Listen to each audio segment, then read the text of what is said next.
What hope did Professor Yunus have? A terrible hope for humanity. A regime of 16 to 17 years of distrust. The regime that started with expectations as high as the sky, the daughter of the founder of Bangladesh, Bangabandhu Sheikh Mujibur Rahman, returned to the leadership and after going through many ups and downs, took the leadership of Bangladesh with many assurances. But in the end did not end well. Well, after that incident, a Nobel laureate took charge of Bangladesh. Everyone hoped that the face of this country would shine all over the world. All kinds of disagreements, doubts and distrusts within this country would be removed and a stable situation would be created between the political parties. When he came, he himself started a politics of revenge and started to achieve his work by banning the oldest political party in Bangladesh, and from that disappointment, in which league is the country now? The day we are talking today, the 30th of August 2025, what is the situation around? As many wings of politics as there are, as many stakeholders as there are, the political figures involved in politics are raising various questions, doing various strange things. And an unknown question is going around among the people. What is happening? One of the most powerful institutions in the country that still survives, the army. Discipline, their structure, everything. Is that army in a position of confrontation with anyone? Who is doing it? What is behind all this? I think of the last few hours, from 8 p.m., if I say, today is 12 noon. If I ask you to pay attention to the events of these 36 hours, which aspects will you match with which? We will remind you one by one, in which direction is the country going, and by doing this, can we be clear about which way Bangladesh will go in the future? An important day for that is August 30th or around that time. It will tell us which direction this country is going in the future, what is going to happen, what will happen. No one can say anything specific. There is supposed to be an election. Everyone was coming forward. Let there be an election. Anyway, I'll start the day before, the 29th. What happened in Kakrail? If you first look at VP Noor's statement in Kakrail, his statement was the situation before he was attacked. Very disappointed. Those who drink alcohol, they mopped up Latif Sadiq in Tripura Unity. They did a good job. Why hasn't there been a mob at the house of Sapar GM Quater yet? What a pity. This leader's house is a mob in Uttara. There are no mobs there. No, they are the champions of the mob. His statement is that the Jatiya Party has not yet been banned from their activities. Why hasn't there been a mob at the Jatiya Party office? The question is place. That question is coming from BP Noor's mouth. I swear by God, it can be said for sure that Bipin may have overcome the physical risk. That is why we are talking now. At least he has been freed from the physical risk that is life-threatening. And we have said in every previous content that we do not want anyone to get into any serious situation. However, we can say this much, that the mob created yesterday was created by VP Noor's party. Although today it is being said by the Jatiya Party that someone may have used the People's Rights Council. Someone may have used VP Noor for their own agenda. And that own agenda is not an agenda of happiness. We can understand this very easily. Who are they? NCB has taken to the field immediately after the various victims. Even after NCB maximum leaders are known, they have taken out a procession in Tasman. Jamaat-e-Islami is giving clear statements. We will go to them. What do they mean? I want to start by leaving that question with you. And from then on, the second one started in various ways. The second one, we can clearly see in the video footage that at one stage, the police and army members went into action. They went into action on VP Noor. I just remind you, brother, our colleague Jarna Roy has a Facebook post. If you see, how it was raining bricks and stones. Our journalist sister somehow saved her life by lying on the sand with her life bag in front of her head. Who threw this rain of bricks and stones? Who created the situation? And through all this, one story after another is being spun quickly. Where the press secretary has rushed to the hospital, rushing to say that he is condemning the incident and that they will investigate it.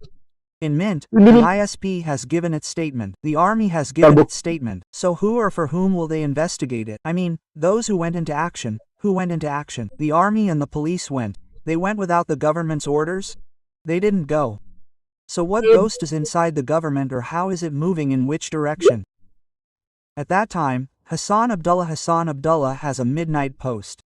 I will give you an insight into that post, the point of which is that our Noor Bai gave the first blood in this game of backing the Awami League through India. So were they the ones who put PP Noor on the field? You see, in his posts and all his other conversations, he writes like this in the middle of the night. It started with a plan of the refined Awami League that I published on March 11th. Even though I tried to destroy that plan, they did not stop. The same group has now chosen the Jatiya Party to rehabilitate the Awami League. Our Noor Bai gave the first blood in this game of backing the Awami League through the Jatiya Party through India. Now if we cannot protest the virtuous attack on Nurul Haq Noor and cannot prevent this attempt to bring back fascism through the Jatiya Party, then Bangladesh will again be bloody like my Noor Bai. I will not let the blood of Noor Haq Noor go in vain. We will not allow the attempt to bring back the Awami League by bloodletting the revolutionaries on India's prescription to succeed. Has Noor been misunderstood from behind? And are they just asking for a share-based election? They will go through a share-based election without considering the opinions of the millions of people of the country. They want to walk towards an election like the previous election, 18, election, 24. Election 14, election. I don't know what Hassan Abdullah's agents are now. Let's talk a little more about it. We are very sympathetic to DP Noor. The way we saw him bloodied, we inquired about him. We wished him well. I still say, and I say in every content, yes, there is courage, there is sacrifice. Have we ever inquired about the army members who were injured in this incident, the police members who were injured in this incident?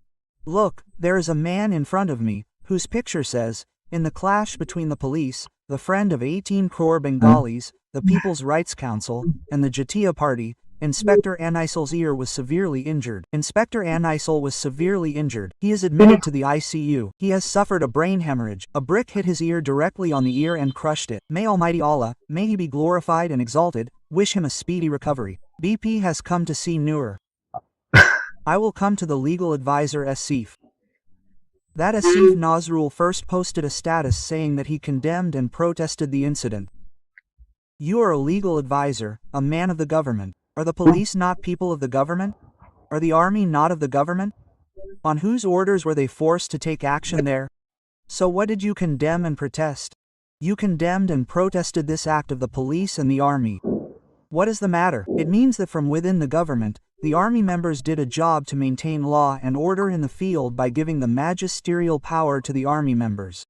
You are protesting this. You rushed to see Noor. Who didn't go? The BNP Secretary General is going. Everyone else, this press secretary went to various places, went to see Inspector Anisel. Didn't go, because you needed to go to Masand on August 5th. You don't keep track of the hundreds of missing policemen, you don't take their murders to court, you don't raise the issue of trial. In this situation, we are trying to pay close attention. When Asif Nazrul says these things that he also condemns, and then one after another more incidents are happening, each of those incidents seems to surprise us. The anti-national student movement has its own Facebook platform. They have posted a post on that Facebook platform, and you will see that a section of them is now saying, "Go to the barracks, hurry up, no more military." I was laughing at this post. Do you know why? I don't have any statement of my own. No statement. It's a follower. He commented. His name is Ashakur Rahman Shoban. He says, the army in Gopalganj is good. The army in Kakrail is bad. The answers are in both lines. Look, when the army saves the lives of the NCP in Gopalganj and brings them in APCs, it is very good. When Sarji Salam comes back, he insults the army chief and posts that Sarji Salam has abused them throughout the year. His friend Asna has abused him.